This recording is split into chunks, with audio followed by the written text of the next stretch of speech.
The Triumph Daytona 955i, everybody. This is the 2003 model, and despite the fact that I absolutely love this motorcycle, and I think it is a bit of a gem considering its age, its mileage and its condition, there were quite a few mistakes that I made when buying this motorcycle. So today we're going to go over those mistakes, and hopefully it will help you out if you are looking to buy an old motorcycle of your own.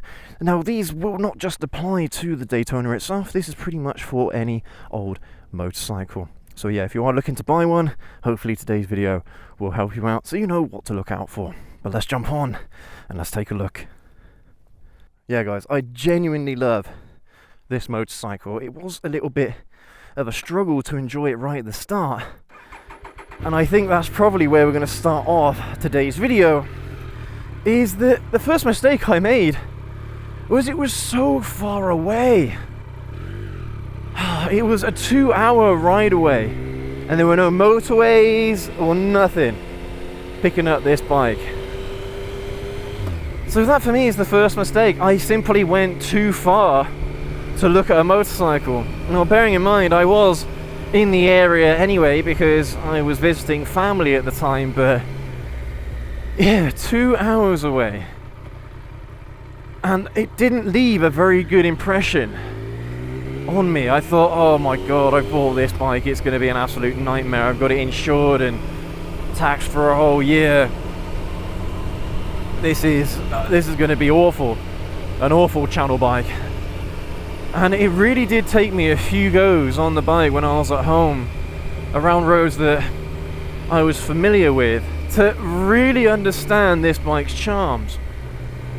But that is, I think, the first mistake. Don't look at a motorcycle too far away and ride it home. You may end up not liking it. At least for the first few rides anyway. You may start to like it as you get to know the bike a little bit more. You know, sometimes you might have to alter the way you ride a little bit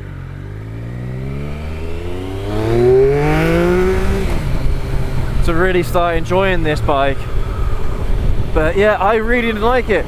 I thought it was incredibly uncomfortable, and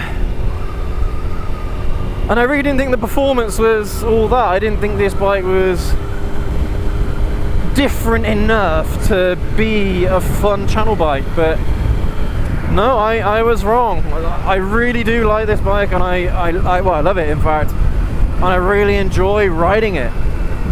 So that's my first mistake. Make sure you look at something that is more local, maybe up to an hour away, I would say. At least if you're going to ride the bike back home anyway. If you're going to get it delivered, or if you're going to get it, I don't know, if you're going to pick it up with a trailer or something, then yeah, I suppose it doesn't really matter how far away you go for it. But yeah, if you're looking to ride the bike back home, definitely look a little bit more locally than a couple of hours away.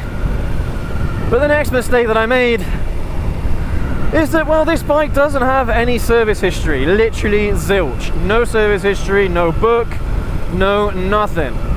And when this is a motorcycle that has got 30,000 miles or more, believe it or not, that is quite a lot of mileage for a motorcycle. Motorcycles, they're not like cars. They don't really get to 100,000 miles, 200,000 miles, 300,000 miles. They can do, but they have to be newer than this. When bikes get older, they really do start to suffer, and this bike is no exception. Alright, as much as I really love riding this motorcycle, I am worried about how reliable it's going to be over the next year, and this is going to be a bit of an experiment. But motorcycles that have got a lower mileage, so like 30,000 miles, but they haven't been ridden all that much, bearing in mind this is a 21-year-old motorcycle, nearly 22-year-old motorcycle. Age is what kills a bike at that point, not the mileage. So if you get one of these bikes and it's got 60,000 miles on it, it might be okay because it's been used, it's been run.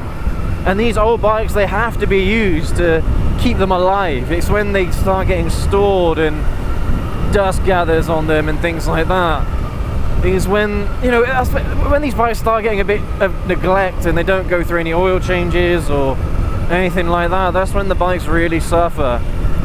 But look, I test rode the bike and I thought, yeah, it seemed to be running pretty well. It had consistent power going all the way through the rev range.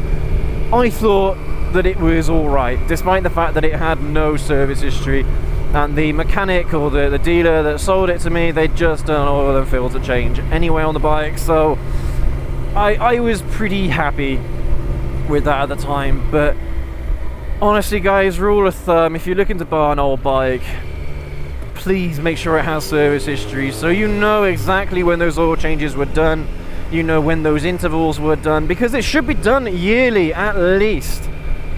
And with a bike like this, maybe even more than yearly to really keep it going.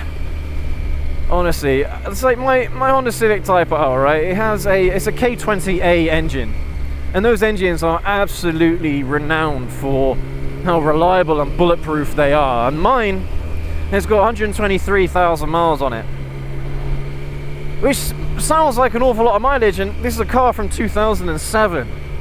But I was really I really trust my car because the service history, it was basically done every year, every single year. The only time it was missed was the year before I bought it. And that is what happens. These bikes, these old cars, they get neglected right at the last few years of their lifespan, and that is what kills them. If the maintenance is done and it's done consistently, there's nothing stopping these bikes from reaching 100,000 miles or more. But these old bikes, a lot of the time, they have been abused and they haven't really lived the best life, at least probably not in the last few years. But if you have that service history, then you know that the bike is going to be alright. You know it's going to be good, at least for a little while, whilst you have it. Every single time whenever you do an oil change on your bike, you are giving your bike an extra little bit of life. Alright? So do those oil changes, do them yourselves. We will be doing a video on how to do an oil change, oil and filter change on this bike. But pretty much once you've done it on one bike, it is almost the same process on every other bike. So, and this bike's got a dipstick as well. It doesn't have an inspection window, it's got a dipstick, which I think is quite quaint, quite cool. I do like that. But make sure it has service history, guys. Honestly, you will thank me later. If it has no service history, you simply don't know what the bike is going to do. You know, it might darn you because it hasn't had a spark plug changed. It might darn you because it hasn't had an oil change in the last 5 years. You know, it might darn you because the coolant hasn't been changed in the last 10 years. It could be anything like that. Or even the brake fluid. This bike had really old brake fluid. It probably was about 10 years old. And when I was riding this bike home, I was like, oh, this bike is rubbish. Well, the brakes are awful. And then lo and behold, I noticed that the brake fluid was really dark orange, like a pee-pee color. I changed it, and it is absolutely perfect now. The brakes actually on this bike are very, very good, very punchy, very powerful, and really responsive. All the things that you want on a super sport.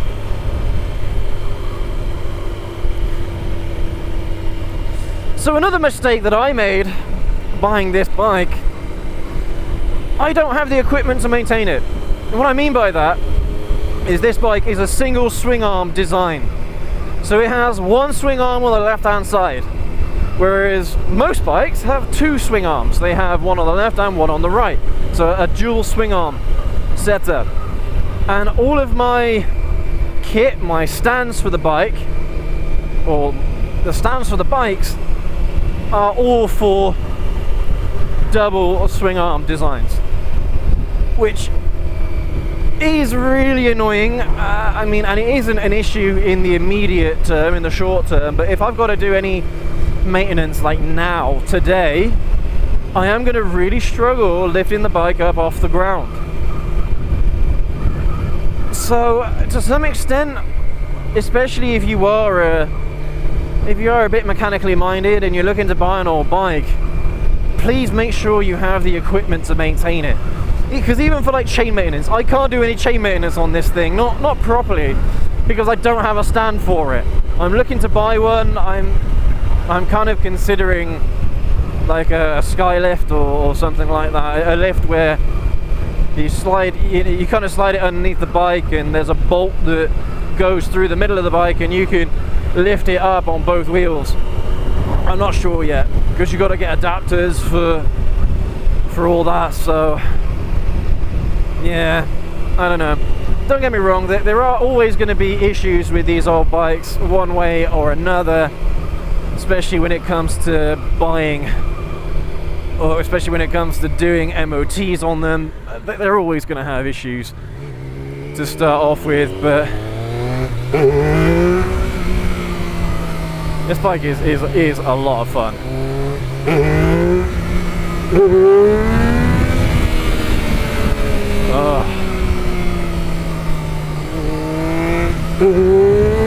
Oh, come on.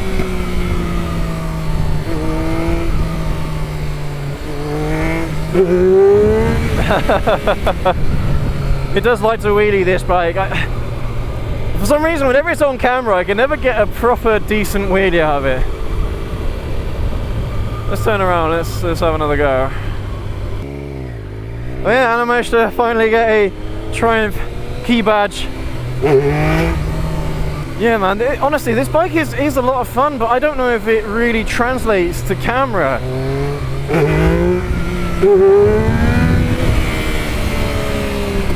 But it is a hell of a lot of fun. Oh, see, that's what I mean. You really have got to get to know some of these bikes to really enjoy them. But honestly, the other day I was getting proper fat power wheelies out of this thing, and I really wanted to try and show you guys today, but it is what it is. It is quite a busy day today, actually. Just before the kids go back to school, isn't it? So.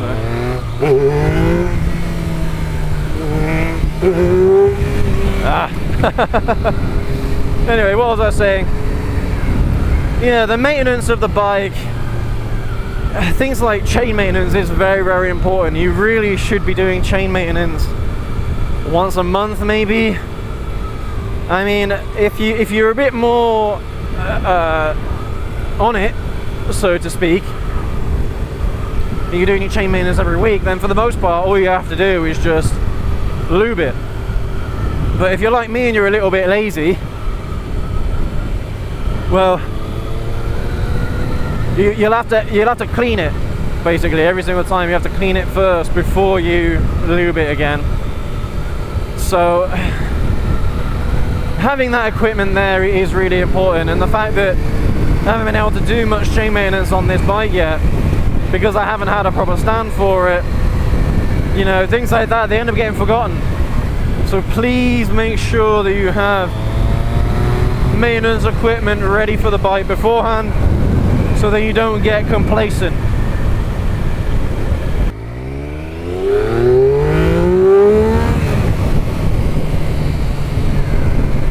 Woo! We'll do another video in the near future, guys, going more in depth about the things that I looked out for when I was buying this bike. We have got a few videos like that already on the other bikes, and I mean the process is pretty much the same. Looking at the fork seals, checking the oil levels, you know, making sure that the bike isn't gonna you know, isn't gonna get you killed because the brakes weren't working or something like that. I mean, that's why I do kind of agree with the whole MOT thing here in the UK, despite the fact that it is really annoying, and there are things that are picked up on an MOT that you think to yourself, like, really? That's an MOT failure? Are you kidding? But for the most part, I do kind of agree with them, because if you're buying a used motorcycle, especially an old one, you know that at least it's going to be safe to ride. So yeah, it is a bit of a love-hate relationship with MOTs, but yeah, we'll go through that in a lot more detail. But today is a bit of a general overview of the mistakes that I made personally. But the thing is, I mean, it does get to a point with old bikes, they're never going to be perfect. Alright, there is going to be something wrong with them, like maybe the fairing is all scratched up because it's been dropped 2 or 3 times throughout its life, you know. And beggars can't be choosers when you're looking at this kind of price point, where you're looking at £1,500 to £2,000 for a bike with an MOT. You know, yeah, pickings, the number of bikes can be limited, but like this one, there are gems out there. And yes, it is a bit of a risk, as always. This bike could have had loads of service history, but it could have had loads of issues as well. So, you know, that is just the way it goes, guys. Buying old bikes is a bit of a risk, and over the last year, well, most of the mileage I've done on the bikes has actually been on the older ones. Last year was a ZX9R, right? I put a load of mileage on that.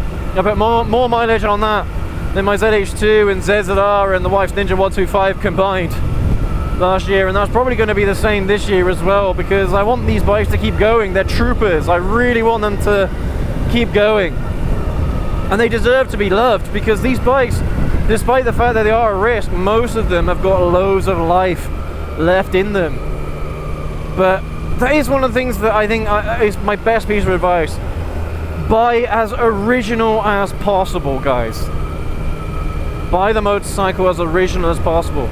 Don't get something that's been modded to hell. Don't get something that you really don't know what the previous owners have done to it, because the bike might run like actual rubbish, like seriously bad, but because you've not ridden a bike like that before, you don't know any better. Alright, things like power commanders. You see so many people getting power commanders for their bikes, and I understand that it's to try and eke out a little bit more horsepower, but it's not worth it, guys. It really does lower the lifespan of the bike, whereas a bike that has been kept in totally original condition is the safer option, without a shadow of a doubt. Same with cruisers as well. You know, we got this dude in front of us. Cruisers are a hell of a lot of fun, but a lot of them do get a lot of mods, and a lot of them end up having issues as a result. So try and get one as original as possible. If you want to put the mods on yourself, go ahead and do that, but at least you'll have a better platform from which to do it from. You know what I mean? Because the bike is going to be reliable, it's going to be good before you put the mods on. The last thing you want is to get a motorcycle that's already got mods on it that has issues. You end up doing other mods to it, and you don't know what's wrong with it, because as far as you're aware, you know, an issue happened because you put a mod on it yourself. But like I've kind of found with this bike, with the slip-on exhaust, I knew this bike was running absolutely perfectly beforehand, so I knew it had to be something to do with the slip-on. But if the bike's got already a load of mods on it and you do a little mod yourself, and you think to yourself, well, why the hell would that have caused an issue? It probably wasn't. It was probably because the bike wasn't that great to begin with.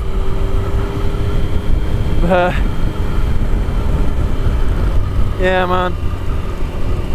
You make mistakes and what have you, but at the end of the day, every single used bike that you buy carries its own risk, especially when it's a bike that's over 20 years old.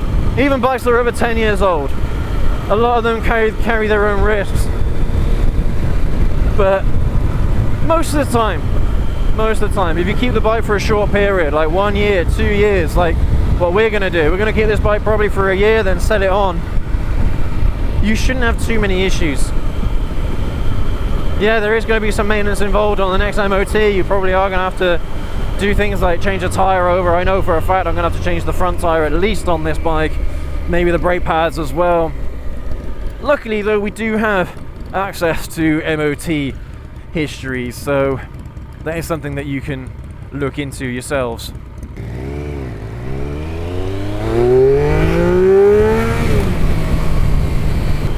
But there you have it, everyone. Alright, yes, as much as you make mistakes buying used bikes, for the most part it is kind of like risk versus reward.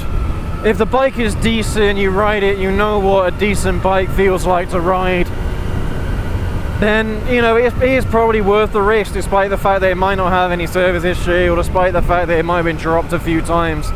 it might be a really solid bike. As we discovered with the ZX9, that bike has plenty of life left in it, as does this one, just from the feel of it.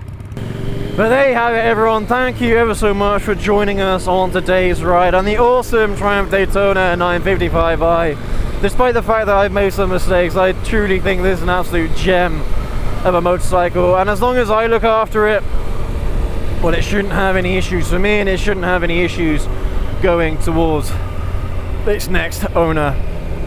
But yeah, thank you ever so much for joining me today. Thank you ever so much for watching.